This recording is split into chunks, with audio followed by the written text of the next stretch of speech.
नमस्कार दोस्तों, आज हम फिर महात्मा बुद्ध की एक ऐसी कहानी लाए हैं जो आपको वर्तमान में जीना सिखाएगी और आपके जीवन को एक नई दिशा देगी।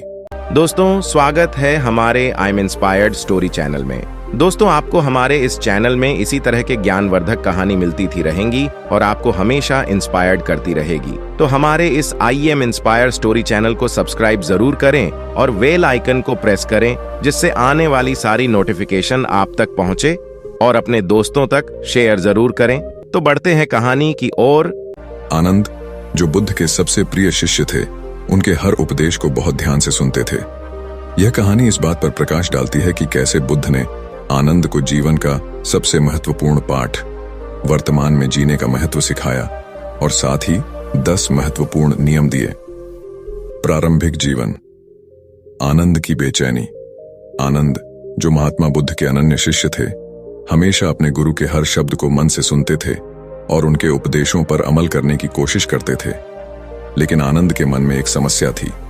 वह अक्सर अपने अतीत के बारे में सोचकर परेशान हो जाते थे या भविष्य की चिंता में डूब जाते थे। यह बेचैनी और चिंता उनके ध्यान और साधना में बाधा डालती थी।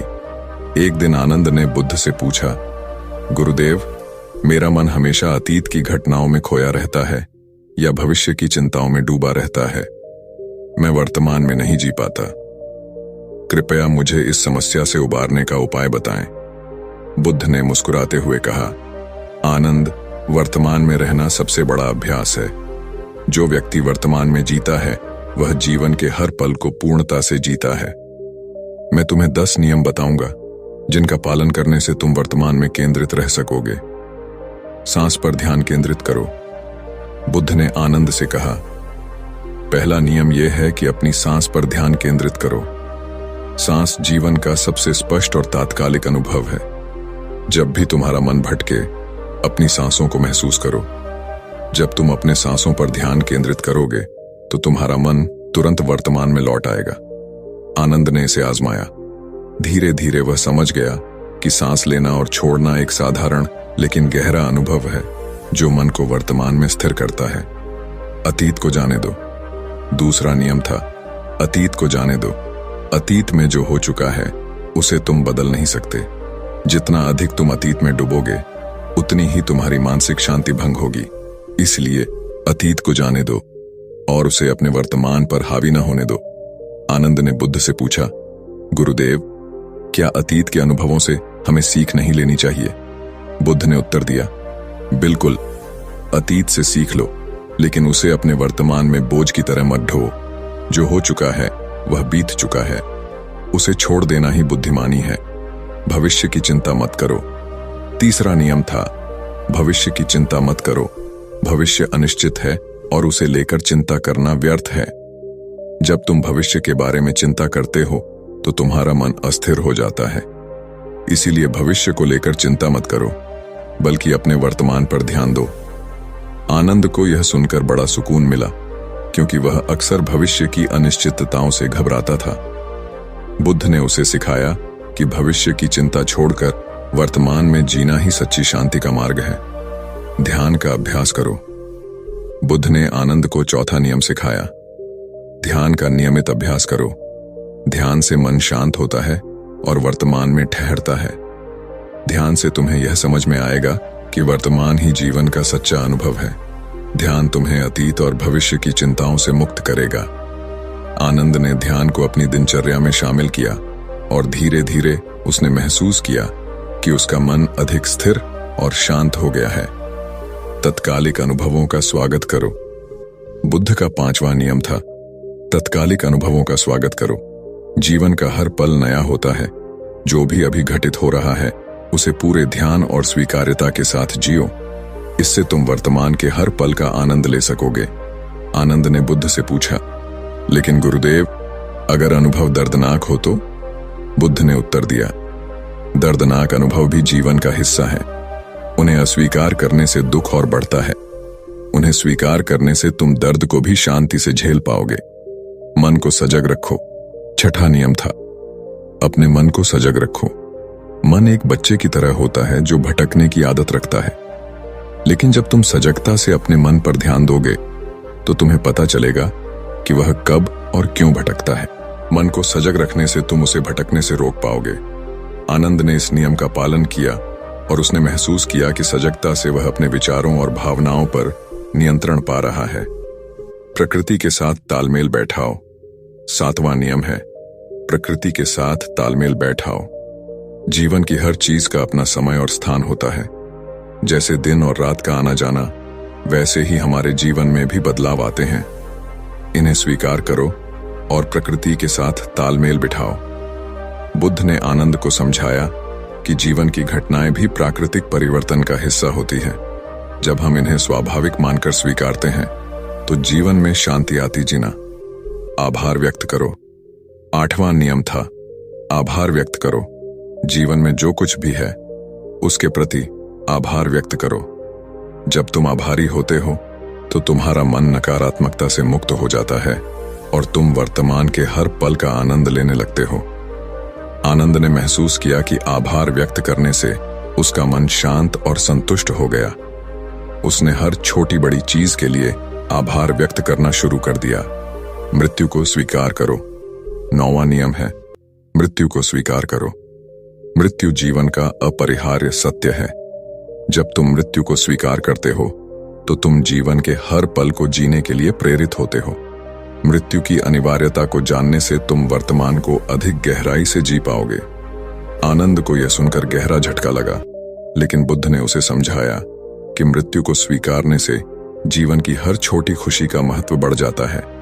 मुक्ति की खोज करो। 10वां और अंतिम नियम है मुक्ति की खोज करो। जीवन के हर क्षण को जीने के बाद आत्मज्ञान और मुक्ति की ओर बढ़ो। मुक्ति वही है जब तुम जीवन के हर बंधन से मुक्त होकर सत्य की अनुभूति करते हो। बुद्ध ने आनंद से कहा कि जब वह इन 10 नियमों का पालन करेगा तो उसे सच्चे जीवन और शांति की अनुभूति होगी। आनंद की परिवर्तन यात्रा। आनंद ने बुद्ध के इन 10 नियमों का पालन किया और धीरे धीरे उसका जीवन बदलने लगा। अब वह अतीत की परवाह किए बिना और भविष्य की चिंता छोड़कर वर्तमान में जीने लगा। उसका मन शांत और स्थिर हो गया।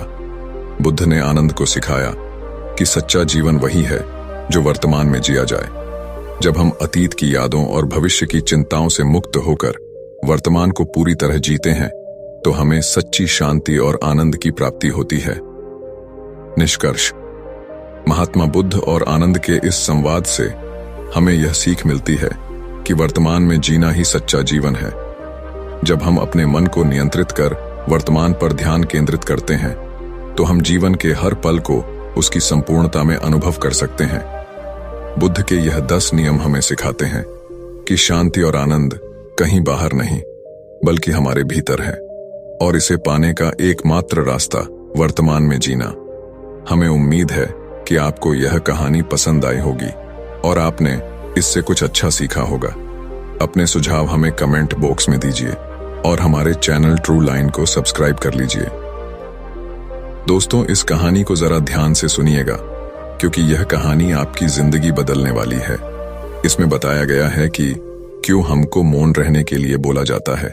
दोस्तों, यह बात सत्य है कि जब हम खुद पर ध्यान देते हैं तो हमारी जीवन बेहतर हो जाता है, लेकिन जब हम दूसरों पर ध्यान देते हैं तो हमको सिर्फ उनकी परेशानियां ही सुनने को मिलती हैं और हम उनकी जिंदगी का एक मुश्किल हिस्सा भी बन जाते हैं। फिर भी कुछ लोग हमेशा दूसरों की जिंदगी में दिलचस्पी रखते हैं और यह जानने की कोशिश करते रहते हैं कि उनकी जिंदगी में क्या चल रहा है, कैसे चल रहा है। ऐसे लोग ही अक्सर परेशान और दुखी रहते हैं और कई बार नई मुसीबत को अपने सिर ले लेते हैं। आज की कहानी भी इसी विषय पर है। यह कहानी आपको अवश्य सुननी चाहिए। नमस्कार दोस्तों, ट्रू लाइन यूट्यूब चैनल पर आपका स्वागत है। आइए कहानी शुरू करते हैं। जंगल में एक गुरु का एक बहुत ही सुंदर आश्रम था, जहां नदियों की ठंडी धारा और अक्षियों की चहचहाहट से आश्रम में हमेशा शांति और सुकून का माहौल रहता था। इस आश्रम में एक बौद्ध भिक्षु अपने एक शिष्य के साथ रहा करते थे। शिष्य का नाम मानव था। इस सुकून भरे वातावरण के बीच गुरुदेव के शिष्य मानव की एक आदत थी जो गुरुदेव को अक्सर परेशान किया करती थी। मानव में एक ऐसी आदत थी जिसे कई बार गुरुदेव ने सुधारने की कोशिश की थी, पर वह अपनी आदत से बाज नहीं आता था। मानव हमेशा दूसरों के जीवन में दखल देता था।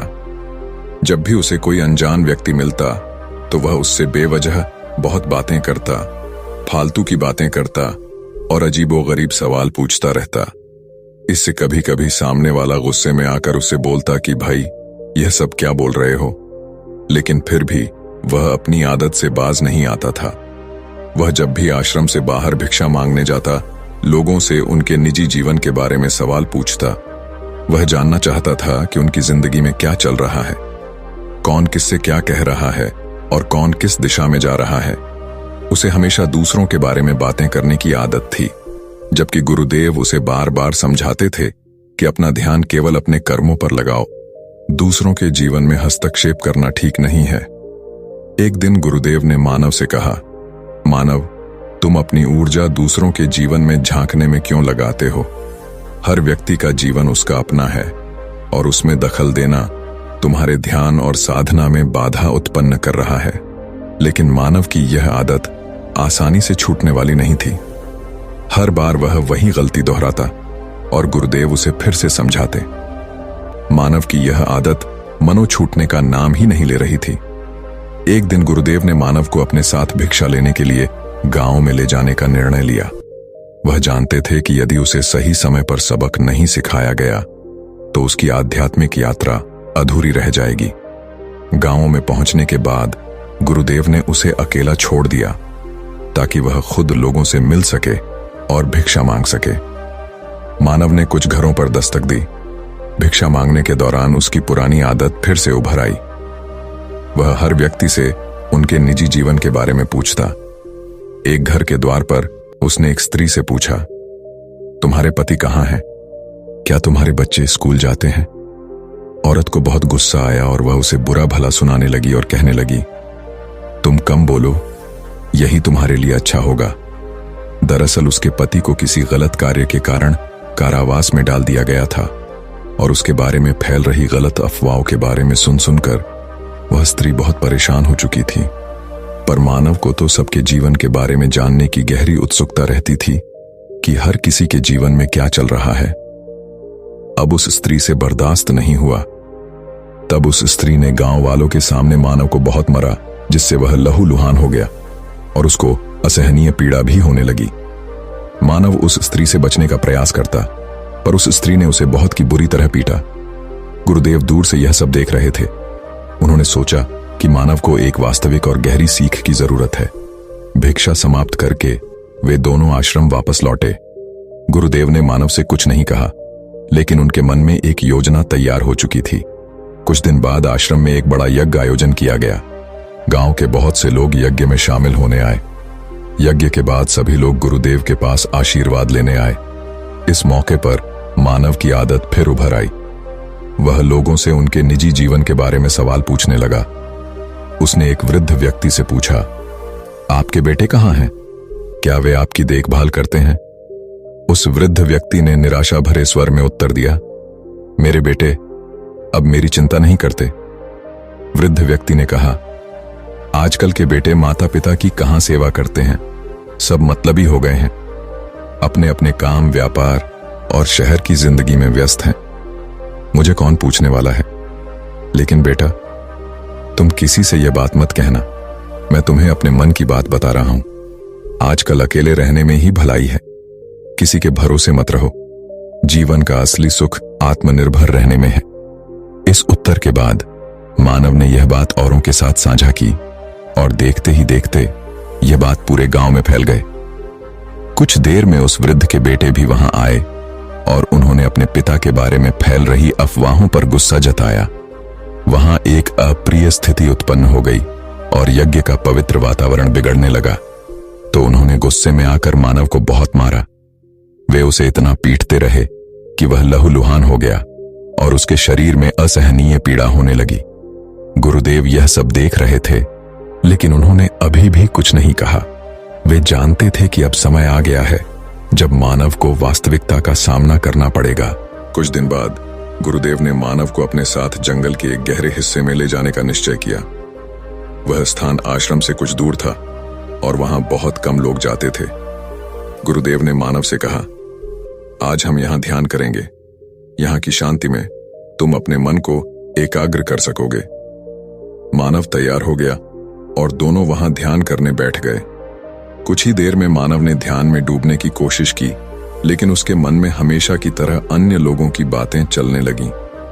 वह सोचने लगा कि गांव के लोग यज्ञ के बारे में क्या सोच रहे होंगे, वृद्ध व्यक्ति के बेटे क्या कर रहे होंगे, और इस तरह के अन्य सवाल उसके मन में उठने लगे। उसका मन शांत नहीं हो पा रहा था। मानव ध्यान में बैठने के बजाय बेचैन था। उसने अपनी बेचैनी गुरुदेव से साझा करते हुए कहा, गुरुदेव, आज मेरा मन कुछ मीठा खाने का कर रहा है। क्या मैं भिक्षा में कुछ मीठा मांग कर ले आऊं? गुरुदेव को यह सुनकर क्रोध आया, लेकिन उन्होंने अपने क्रोध को शांत रखा और बड़े ही शांतिपूर्वक उत्तर दिया, नहीं, आज ध्यान का दिन है। आज हम भोजन के बारे में नहीं, केवल ध्यान के बारे में सोचेंगे। मानव ने कहा, ठीक है गुरुदेव, पर उसकी उत्सुकता शांत नहीं हुई। फिर गुरुदेव उसे एक लंबी यात्रा पर ले गए। दिन भर चलते रहे और मानव भूख और प्यास से व्याकुल था। शाम के करीब जब उसकी हालत खराब होने लगी, उसने गुरुदेव से कहा, गुरुदेव, क्या हम पानी पी सकते हैं? गुरुदेव ने शांति से उत्तर दिया, नहीं, हम पानी नहीं पी सकते। इस साधना का यही उद्देश्य है कि हम अपने शरीर को मानसिक और शारीरिक रूप से मजबूत बनाएं। बिना किसी भौतिक आवश्यकता के ध्यान में स्थित रहना ही असली साधना है। कुछ देर और चलने के बाद मानव की प्यास बर्दाश्त से बाहर हो गई। उसका गला सूख रहा था और शरीर कांपने लगा। अंततः उससे रहा नहीं गया। उसने गुस्से में कहा, गुरुदेव, ये कैसी शिक्षा है जिसमें हम पानी तक नहीं पी सकते? उसने जिद करते हुए कहा, नहीं गुरुदेव, मुझे अभी पानी चाहिए, मैं और इंतजार नहीं कर सकता। गुरुदेव ने तब कहा, ठीक है, यहां से कुछ दूरी पर एक गांव है जहां एक कुआं है, तुम वहां जाकर पानी पी सकते हो। मानव तुरंत गांव की ओर भागा। वहां पहुंचकर उसने गांव वालों से पानी मांगने की कोशिश की, लेकिन लोगों ने उसे देखते ही किनारा कर लिया। वे जानते थे कि मानव बहुत सवाल पूछता है और लोगों को परेशान करता है, इसलिए सभी उससे बचने लगे। मानव ने पुकारा, सुनो, मेरी बात तो सुनो, मुझे पानी चाहिए। लेकिन कोई उसकी बात सुनने को तैयार नहीं था। गांव वालों को डर था कि वह पानी के बहाने फिर से फालतू सवाल करेगा और उन्हें परेशान करेगा। आखिरकार उसे खुद ही कुएं से पानी निकालना पड़ा। प्यास इतनी तेज थी कि वह कुछ और सोच भी नहीं पाया। उसने जल्द से जल्द बाल्टी में से पानी निकाला और गट-गट पानी पीने लगा। जब उसकी प्यास बुझ गई तो उसने लंबी सांस ली। अब उसके पास किसी से बोलने की हिम्मत नहीं बची थी। उसने महसूस किया कि उसकी आदत ने उसे कितना अकेला कर दिया है। कुछ देर तक वह कुएं के पास ही बैठा रहा। फिर हिम्मत जुटाकर गुरुदेव के पास लौट आया और बड़ी विनम्रता से माफी मांगते हुए बोला, गुरुदेव, मुझे क्षमा करें, मुझसे बहुत बड़ी भूल हो गई। मुझे अब समझ में आ गया है कि जीवन में सिर्फ वही बोलना चाहिए जो आवश्यक हो। बिना वजह दूसरों की जिंदगी में दखल देना बेकार है। इससे हम सिर्फ अपनी अहमियत खोते हैं। गुरुदेव ने शांत स्वर में उत्तर दिया, मानव, यह बात सही है। यदि तुम उन्हें फूल भी देने जाते तो वे उसे भी नहीं लेते, क्योंकि उन्हें तुम्हारे किसी भी काम में दिलचस्पी नहीं है। जब तुम किसी को बार बार परेशान करते हो तो लोग तुमसे बचने की कोशिश करते हैं। अब समय है कि तुम खुद पर ध्यान दो, अपनी आदतों को सुधारो और अपने आप को गंभीर बनाओ। तभी लोग तुम्हारी बातें सुनेंगे और तभी तुम्हारी अहमियत होगी। गुरुदेव ने आगे कहा, शब्दों में बहुत ताकत होती है। अगर तुम उन्हें व्यर्थ में बर्बाद करोगे तो जीवन भी व्यर्थ हो जाएगा। इसलिए शब्दों की ताकत को समझो, शांत रहो, खुद पर ध्यान दो और दूसरों की जिंदगी में बेवजह दखल देने से बचो। यह जीवन तुम्हारा है और इसे बेहतर बनाना तुम्हारी जिम्मेदारी है। अगर तुम दूसरों पर ध्यान दोगे तो कुछ हासिल नहीं होगा, लेकिन अगर तुम खुद पर ध्यान दोगे तो कामयाबी तुम्हारे कदम चूमेगी। मानव ने सिर झुकाकर गुरुदेव के चरणों में प्रणाम किया और उनके मार्गदर्शन को अपने जीवन का आधार बना लिया। मानव ने पहली बार गहराई से सोचा। उसने महसूस किया कि वह हमेशा दूसरों के जीवन के बारे में ही सोचता रहता है, जबकि खुद का जीवन नियंत्रण से बाहर है। जीवन में सबसे महत्वपूर्ण चीज है अपने मन को नियंत्रित करना। यदि तुम अपने मन को शांत नहीं कर सकते तो बाहरी दुनिया की समस्याओं को सुलझाने की कोशिश व्यर्थ है। दूसरों के जीवन में दखल देने से तुम्हारा जीवन नहीं सुधरेगा। इस घटना ने मानव की आंखें खोल दी। उसे यह एहसास हुआ कि वह अपना समय और ऊर्जा व्यर्थ की बातों में खर्च कर रहा था। उसने गुरुदेव से माफी मांगी और वादा किया कि अब वह अपने मन और जीवन पर ध्यान देगा, न कि दूसरों की जिंदगी में हस्तक्षेप करेगा। वह अब ध्यान करता, अपनी साधना पर ध्यान देता और दूसरों के जीवन में हस्तक्षेप से दूर रहता। धीरे धीरे वह अपने भीतर की शांति प्राप्त करने लगा और उसकी आध्यात्मिक यात्रा सच्ची दिशा में बढ़ने लगी। अकेले रहना क्यों जरूरी है? अकेलापन एक ऐसा शब्द जिससे सब घबराते हैं। अगर मैं कहूं कि आपको अकेले रहना है तो आप परेशान हो जाएंगे, क्योंकि हमें इसकी आदत नहीं है, ना ही हम ऐसा करना चाहते हैं। अब के बदलते समय के साथ लोगों का रहन सहन तो बदल ही रहा है, साथ ही जीने का तरीका भी बदल रहा है। कई लोग ऐसे हैं जो किसी मजबूरी में, जैसे नौकरी आदि के कारण अकेले रहते हैं, तो कई लोग ऐसे होते हैं जो अपनी मर्जी से अकेले रहना पसंद करते हैं, अपने कार्य को सच्ची लगन से अकेले ही करते हैं। जो लोग अपनी मर्जी से अकेले रहते हैं उनमें कुछ अलग ही गुणों का निर्माण होता है। ऐसे लोग जीवन में सफलता जल्दी हासिल कर लेते हैं और अन्य लोगों से अधिक खुशमिजाज स्वभाव के होते हैं। अगर आपने अकेले रहने के फायदे समझ लिए तो मानो आपने अपने पूरे जीवन का लक्ष्य ही समझ लिया। और एक सच यह भी है कि अकेले रहना इतना भी आसान नहीं है कि हर कोई अकेला रह सके। लेकिन अकेला रहने का मतलब यह भी नहीं है कि हम अपने परिवार, अपने समाज से दूर रहे।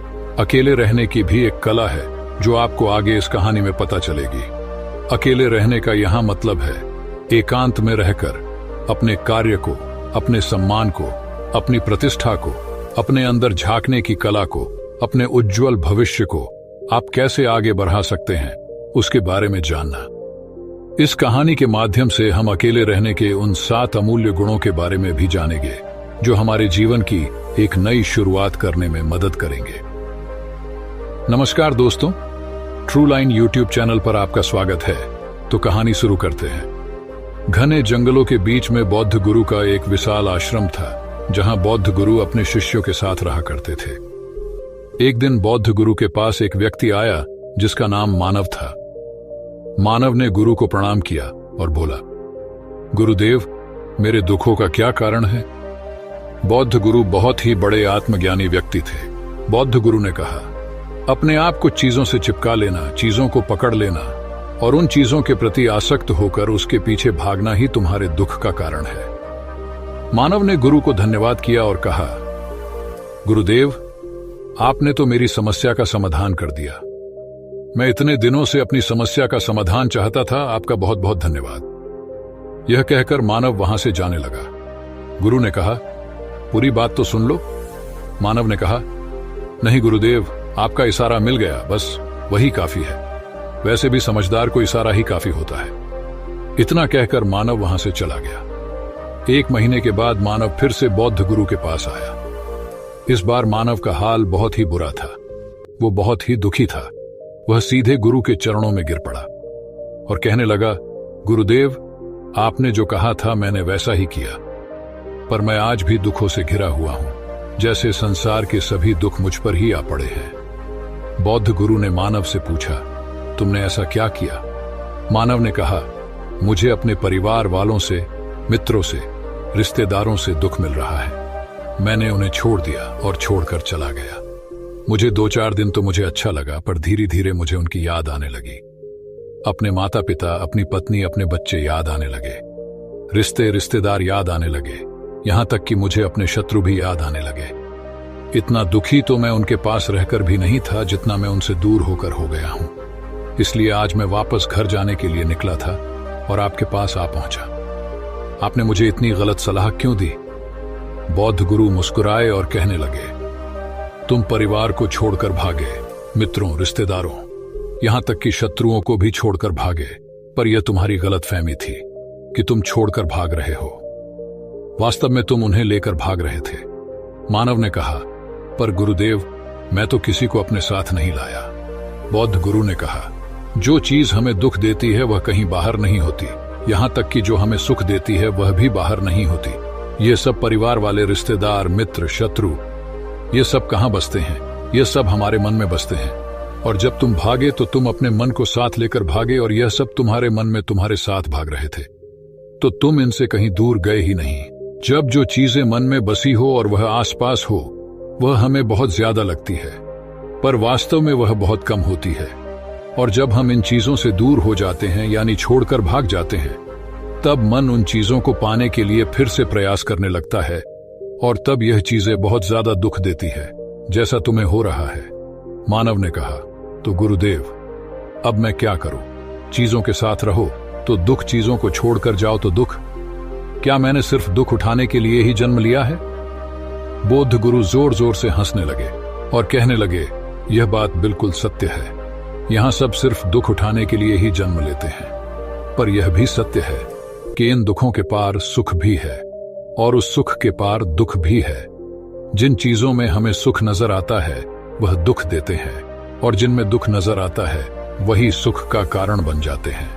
मानव ने कहा, गुरुदेव, क्या इस सुख दुख के माया जाल से बाहर निकलने का कोई रास्ता नहीं है? बौद्ध गुरु कहने लगे, रास्ता तो है। अगर तुम इसी दुनिया में रहना चाहते हो, इन सब के साथ रहना चाहते हो, तो तुम्हें एक काम करना होगा। तुम ऐसे रहो जैसे कि तुम इस दुनिया में अकेले हो। सबके साथ रहो पर अकेले रहो। मानव ने कहा, पर गुरुदेव, यह कैसे हो सकता है? बौद्ध गुरु मानव को एक जगह पर ले गए जहां एक मेला लगा हुआ था। वहां बहुत भीड़ थी। बौद्ध गुरु ने कहा, अपने आसपास देखो, क्या तुम यहां किसी को जानते हो? मानव ने सिर हिलाते हुए कहा, नहीं, यहां कोई भी मेरी जान पहचान वाला नहीं है। बौद्ध गुरु ने कहा, क्या तुम यहां अकेले हो? मानव ने फिर सिर हिलाते हुए कहा, हां गुरुदेव, मैं यहां बिल्कुल अकेला हूं। बुद्ध गुरु मुस्कुराए और कहने लगे, नहीं मानव, तुम्हारे मन में कुछ चल रहा है, तुम अकेले नहीं हो। मानव ने कहा, हां, मैं जल्द से जल्द अपने घर जाना चाहता हूं। अपनी पत्नी से, अपने बच्चों से, अपने माता पिता से मिलना चाहता हूं, अपने मित्रों से मिलना चाहता हूं, वही मेरे मन में चल रहा है। बौद्ध गुरु ने कहा, अब यह सब भूल कर आंखें बंद कर लो और अपना ध्यान यहां होने वाली आवाजों पर लगा दो। मानव ने ऐसा ही किया, और जैसे उसने अपनी आंखें बंद की और सारा ध्यान वहां हो रही आवाजों पर लगाया, उसे एक अकेलापन, एक एकांत महसूस हुआ। उसे लगा कि वह इतनी बड़ी भीड़ में भी अकेला है। सभी आवाजों के ऊपर ध्यान लगाने के कारण अब किसी भी आवाज का कोई महत्व नहीं रह गया था, बस शांति थी और वह था। उसने अपनी आंखें खोली और कहा, गुरुदेव, यहां तो मैं बिल्कुल अकेला हूं। यहां बहुत भीड़ है पर मैं फिर भी अकेला हूं। बौद्ध गुरु ने कहा, बस इसी तरह अकेले होना तुम्हें। तुम रहो सबके साथ, लेकिन भीतर से अकेले रहो। साथ में सब हो पर मन में कोई ना हो। जिसने इस तरह से अकेले जीना सीख लिया, उसे कभी कोई दुख नहीं दे सकता, कोई निराश नहीं कर सकता। वह हर चीज में आनंद की प्राप्ति कर सकता है। बौद्ध गुरु ने आगे कहा, मानव, महान सफलताएं अकेलेपन से ही शुरू होती हैं। स्विंगलपन हुमैन खुद से मिलाता है। अपने अकेलेपन को नकारात्मक मत समझे, बल्कि उसे एकांत समझकर खुद को जानने का प्रयास करो। जब तुम्हें एकांत पसंद आने लगे तो समझो तुम्हारा वास्तविक वजूद तुमसे मिलना चाहता है, इसलिए अपने इस एकांत का सम्मान करो। बुद्ध गुरु आगे बोले, मानव, मैं तुम्हें 7 ऐसी खूबियों के बारे में बताता हूं जो अकेले रहने वाले लोगों में पाई जाती है और उन्हें दूसरों से अलग बेहतर बनाती है। गुरु ने कहना शुरू किया, पहली खूबी जो एकांत में रहने वाले लोगों में पाई जाती है वो यह है कि ऐसे लोग दूसरों की तुलना में खुद के प्रति ज्यादा जागरूक होते हैं।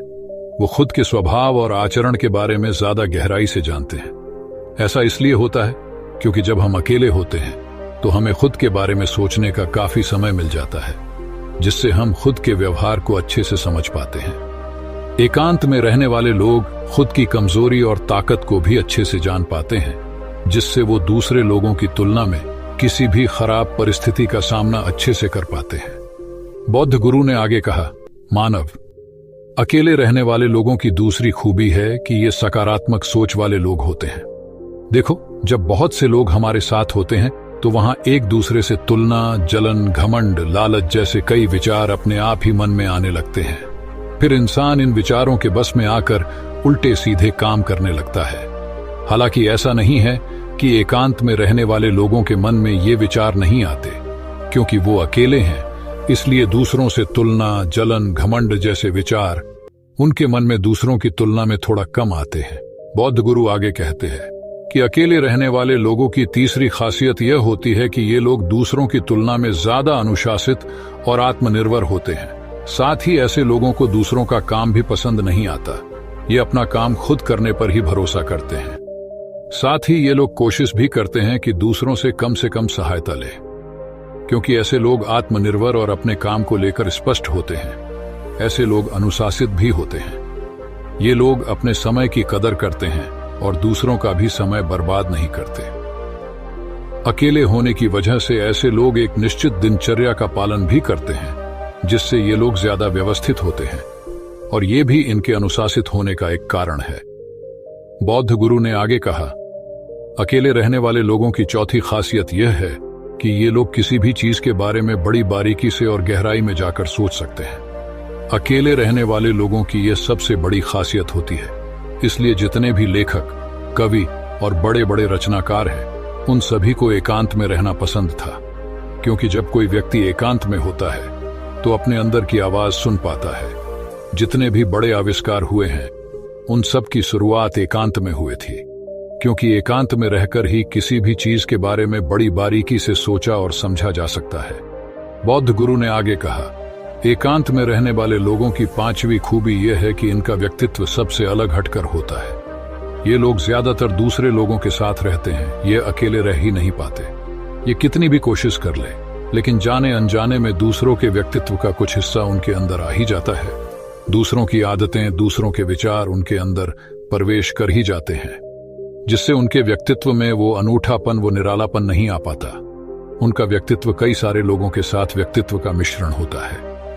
पर क्योंकि एकांत में रहने वाले लोग अपना ज्यादातर समय अपने साथ बिताते हैं, इसलिए इन लोगों की शख्सियत सबसे हटकर सबसे अलग होती है।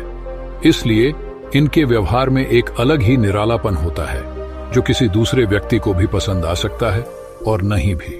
बुद्ध गुरु आगे बताते हैं, छठी खासियत जो एकांत में रहने वाले लोगों में होती है, ये ज्यादा लोगों से अपने संबंध नहीं बनाते हैं, लेकिन ये जितने भी लोगों से संबंध बनाते हैं, सच्चे दिल से बनाते हैं। ऐसी लोगों के बहुत ही कम दोस्त होते हैं, लेकिन जितने भी होते हैं, यह उनसे अपनी दोस्ती पूरी ईमानदारी से निभाने की कोशिश करते हैं। अक्सर लोगों को यह लगता है कि एकांत में रहने वाले लोग बहुत कम बात करते हैं, लेकिन जिनके साथ भी होते हैं, बहुत मजबूत होते हैं।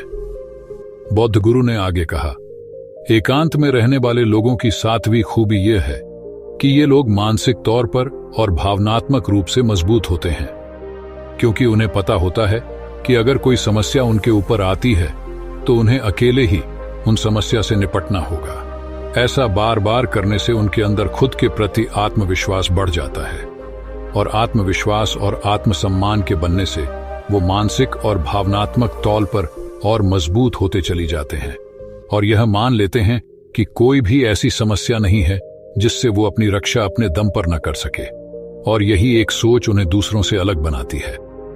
इतना कहने के बाद बौद्ध गुरु चुप हो गए। मानव ने कहा, गुरुदेव, आपकी सारी बात सही है, लेकिन यह कब कहा जा सकता है कि अकेलापन एक वरदान है? यह सुनकर बौद्ध गुरु ने कहा, अकेलापन हमेशा से ही एक वरदान रहा है, अगर हम उस समस्या को पूरी सकारात्मकता के साथ उपयोग कर पाए तो। क्योंकि जब हम दुनिया के लोगों के साथ होते हैं तब हम भीड़ का हिस्सा होते हैं, और जब हम अकेले होते तब हम खुद के साथ होते हैं, और जब हम खुद के साथ होते हैं तभी हम अपने समय का सदुपयोग, खुद का आकलन, खुद के शौक, सभी बातों पर अच्छे से ध्यान दे सकते हैं, अपनी कमजोरियों पर भी काबू पा सकते हैं, और ऐसा कह सकते हैं कि सच में अच्छाई की राह और इंसानियत की मंजिल भी पा सकते हैं। अब मानव को गुरु की बात समझ आई और वह गुरु को धन्यवाद कहकर चला गया। दोस्तों, जिन चीजों को हम पाना चाहते हैं वह तब तक हमें दुख देती हैं जब तक कि हम उसे पा ना लें। जब हम उसे पा लेते हैं तब वह फिर से हमें दुख देती है कि वह कहीं हमसे छूट न जाए, और जब वह हमसे छूट जाती है तो फिर से हमें दुख होता है। उसके जाने का दुख तो बहुत गहरा होता है। जीवन भर हम एक चीज को पकड़ते हैं, फिर दूसरी चीज को पकड़ते हैं, तीसरी चीज को पकड़ते हैं, और पीछे की चीजों को छोड़ते रहते हैं। इसी तरह हम सुख पाने के लालच में दुख से घिरते चले जाते हैं। पर जिस व्यक्ति ने अकेले रहना सीख लिया, वह परिवार में, समाज में सब कुछ करते हुए भी आनंद में जीवन व्यतीत कर लेता है। दोस्तों, अगर हमारा मन खाली हो जाए तो हम उसमें कुछ ऐसी चीज डाल सकते हैं, कुछ ऐसे विचार डाल सकते हैं जिससे हम अपनी मन की बकबक को शांत कर सकते हैं और हमारा मन हमारे अनुसार कार्य करे। हमारे मन में जो विचारों का सैलाब चलता रहता है उसे हम शांत कर सकते हैं। और अगर एक बार हमारा मन शांत हो जाए तो फिर हम मन से जो चाहे वो करवा सकते हैं। दोस्तों, आज की कहानी में एक शिष्य अपने गुरु से मन को खाली करने के बारे में पूछता है, जो एक प्रेरणादायक कहानी है। किसी नगर में एक मानव नाम का एक युवक रहता था। मानव का मन हर समय भटकता रहता। वह हर समय किसी न किसी के बारे में सोचता रहता और अपने जीवन के बारे में काल्पनिक भविष्यवाणी भी करता रहता, जैसे कि मेरे पास बहुत सारा धन आएगा, मैं उस धन से एक घर बनाऊंगा, मेरे घर में बहुत सारे नौकर होंगे। इसी प्रकार के बहुत सारे विचार उसके मन में चलते रहते। उसका मन कभी भी शांत नहीं रहता था और साथ ही साथ उसके मन में नकारात्मक विचार भी चलते रहते थे। उसके मन की बकबक कभी शांत नहीं होती थी। वो जब भी कुछ सोचकर करता तो कुछ अलग ही कर देता। कभी वह अपने अतीत के बारे में सोचकर पछताता था कि काश मैंने उस कार्य को कुछ ऐसा कर दिया होता, उस काम को वैसा कर दिया होता। या फिर वो अपने भविष्य के बारे में सोचता रहता और डरता रहता कि कहीं भविष्य में ऐसा हो गया तो क्या होगा, कहीं मैं असफल हो गया तो क्या होगा, अगर मुझसे कोई गलती हो गई तो लोग मेरा मजा करना शुरू कर देंगे। और ऐसे ही कई सारे नकारात्मक और असफलता से भरे विचार उसके मन में आते रहते थे। मानव हमेशा ही अपने विचारों में खोया रहता। वो अपने विचारों से मुक्ति पाना चाहता था, विकास चाहता था कि उसके मन में कोई भी फालतू विचार कभी भी ना आए। लेकिन हर समय विचारों का सैलाब उसके मन में उठता ही रहता। इसीलिए जीवन में वो बहुत परेशान हो गया था। फिर एक दिन उसे किसी ने बताया कि यहाँ पास के ही जंगल में एक बौद्ध भिक्षु रहते हैं, उसके पास जाओ, वो तुम्हारे अत्यधिक विचारों की समस्या का समाधान अवश्य कर देंगे। ये सुनकर मानव तुरंत ही बौद्ध भिक्षु के पास चला जाता है और अपनी सारी समस्या उन्हें बताता है। बौद्ध भिक्षु भी मानव की बातों को बड़े ही ध्यान से सुन लेते हैं और उससे कहते हैं कि तुम मुझसे क्या जानना चाहते हो। ये सुनकर विकास कहता है, हे गुरुदेव, मैं अपने मन को शांत और खाली करना चाहता हूं। मैं आपसे ये जानना चाहता हूं कि मन को खाली और शांत कैसे करते हैं। मेरा मन हर वक्त विचारों से भरा रहता है। मेरा ध्यान एक जगह लग ही नहीं पाता है, जिसके कारण मेरे हर काम में समस्या आ जाती है। मैं एक कार्य करता हूं तो नकारात्मक विचारों के कारण दूसरी कार्य पर पहुंच जाता हूं। मेरा मन एक जगह ठहरता ही नहीं है और इसी प्रकार हर दिन मेरे मन में हजारों विचार चलते रहते हैं। और ये कब होता है, क्यों होता है, मुझे कुछ पता नहीं चलता। बहुत देर बाद मुझे एहसास होता है कि मैं क्या करने बैठा था और मैं क्या कर रहा हूं। गुरुदेव, मैं अपने मन के विचारों को खाली कर देना चाहता हूं। मैं चाहता हूं कि मेरे मन में एक भी विचार ना आए। जब मैं चाहूं तभी मेरे मन में विचार आए। फिर बौद्ध भिक्षु ने कहा, किसी समस्या का समाधान तभी निकाला जा सकता है जब हम उस समस्या की जड़ तक पहुंच पाते हैं। आगे बौद्ध भिक्षु कहते हैं, जिस मन को तुम खाली करना चाहते हो, क्या तुमने उस मन को कभी भी थोड़ा बहुत भी समझा है या जाना है? ये सुनकर मानव ने कहा, गुरुवर, मैंने अपने मन को जानने की बहुत कोशिश की है, लेकिन मैं जितना इसके बारे में जानता हूं, मेरा मन उतना ही रहस्यमय हो जाता है। फिर बौद्ध भिक्षु ने मानव को एक घड़ा देते हुए कहा कि जाओ, इस घड़े में छोटे छोटे पत्थर भरकर लेकर आओ। फिर मानव वहां से गया और छोटे छोटे पत्थर भरकर लेकर आया और उस घड़े को बौद्ध भिक्षु के पास रख दिया। फिर बौद्ध भिक्षु ने उस युवक से कहा कि इस घड़े को तुम अपना मन समझो और इस घड़े में भरे पत्थरों को अपने विचार समझो। अब इस घड़े में और पत्थर डालो। अब मानव ने घड़े में और पत्थर डालना शुरू किया, क्योंकि घड़ा पहले से भरा हुआ था। एक दो पत्थर डालने के बाद बाकी सारे पत्थर नीचे गिरने लगे। फिर बौद्ध भिक्षु ने उस मानव से कहा, रुको, जरा ध्यान से देखो, अब घड़े में पत्थर नहीं आ रहे हैं, बल्कि पत्थर नीचे गिर रहे हैं, क्योंकि यह एक घड़ा है। जो इसमें आ सकता था वो आ गया। अब इसमें और पत्थर नहीं आएंगे। अगर इसमें दूसरे पत्थर भरने हैं तो पहले वाले पत्थरों को निकालना होगा। ये सुनकर मानव ने कहा, गुरुदेव, मैं आपकी बात समझ गया हूं, कि आप मुझे क्या बताना चाहते हैं। हमें अपने मन को विचारों से ही खाली कर देना चाहिए। मानव की ये बात सुनकर बौद्ध भिक्षु मुस्कुराने लगे और कहा, पहले मेरी पूरी बात तो सुन लो, उसके बाद मन को खाली कर लेना। फिर बौद्ध भिक्षु ने मानव को कहा कि हमारा मन एक घड़े के बिल्कुल उल्टा है, क्योंकि घड़े को तुम पत्थरों से भर सकते हो, लेकिन मन को विचारों से नहीं भर पाओगे, क्योंकि मन तो हमेशा खाली ही रहता है। ये सुनकर मानव ने कहा, गुरुदेव, मुझे आपकी बातें कुछ समझ नहीं आ रही है। मन अगर खाली रहता है तो फिर हम उसे खाली करना क्यों चाहते हैं? फिर मन को खाली करने की क्या ही आवश्यकता है? फिर बौद्ध भिक्षु ने उससे कहा कि इस घड़े से एक एक करके पूरे पत्थरों को बाहर निकालते रहो, और ऐसा करते करते अंततः घड़ा खाली हो गया। फिर बौद्ध भिक्षु ने मानव से कहा, देखा तुमने, जब एक एक करके तुमने पत्थरों को बाहर निकाला तो ये घड़ा खाली हो गया। अब तुम इस घड़े में कोई भी पत्थर डाल सकते हो, दूसरे पत्थर डाल सकते हो, या फिर उन्हीं पत्थरों को दोबारा डाल सकते हो। आधा भर सकते हो या फिर पूरा भी भर सकते हो। फिर मानव कहता है, गुरुदेव, मैं ये अपने मन को खाली कैसे करूं? फिर बौद्ध भिक्षु ने कहा, इस घड़े में एक पत्थर डालो और 2 पत्थर निकालो। ये सुनकर मानव ने कहा, गुरुदेव, ये कैसे हो सकता है?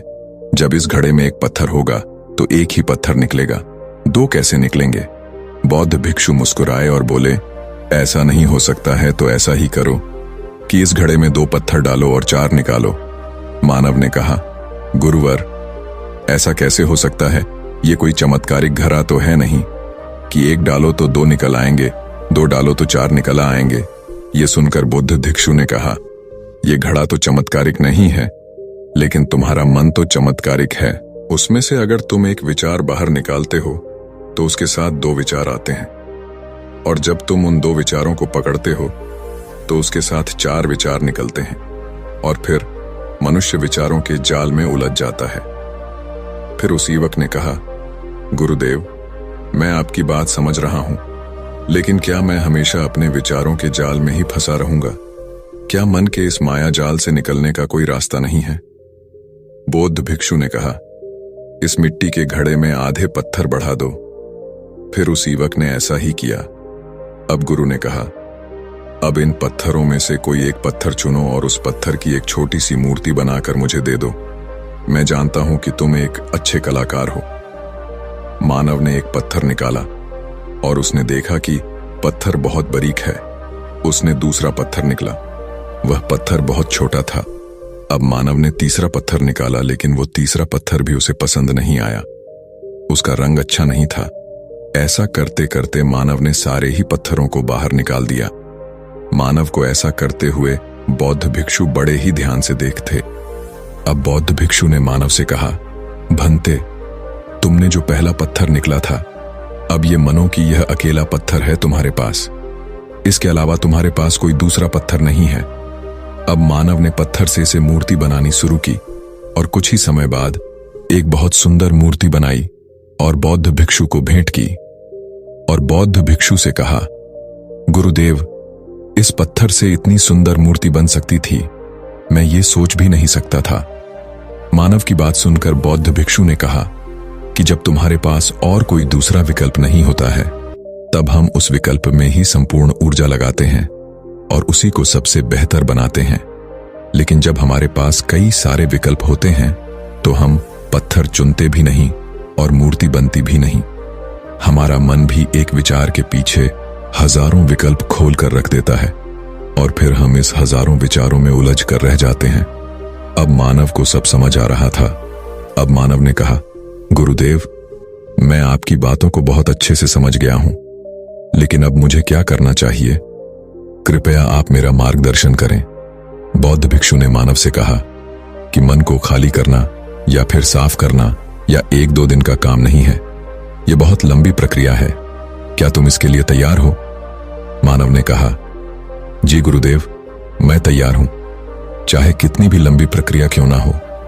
फिर बौद्ध भिक्षु ने मानव से कहा कि मन को खाली और नकारात्मक विचारों से दूर रखने के 6 तरीके हैं। आओ उन्हें एक एक करके समझते हैं।